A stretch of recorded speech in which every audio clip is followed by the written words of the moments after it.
Hi friends, అడవిలో నిశ్శబ్దంగా వెళ్తున్నప్పుడు ఒక్కసారిగా మా కళ్ళ ముందు వచ్చిన ఈ భారీ జీవి ఎలుగుబంటి.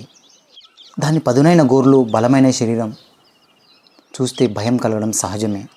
కాకపోతే ఏంటంటే కొన్నిసార్లు ప్రమాదం అనిపిస్తే ఎలుగుబంట్లు చాలా ఆగ్రహంగా మారుతాయి. అందుకే అడవిలో వీటికి ఎప్పుడు దూరం పాటించడం మన యొక్క జాగ్రత్త. కానీ దాన్ని గమనించండి, చీమల కోసం నీళ్ళను తవ్వుతూనే ఉంది కానీ పక్కన ఎవరున్నారని కూడా చూడట్లేదు. ఎందుకంటే అడవిలో జీవి ప్రతిదీ ఎక్కువగా ఇంపార్టెన్స్ ఇచ్చేది వాటి యొక్క ఆహారం కోసం మాత్రమే.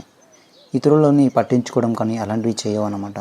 ఒకవేళ వాటి జోలికి మనం వెళ్ళినట్టయితే అప్పుడే అవి రియాక్షన్ అయ్యే అవకాశం ఉంటుంది.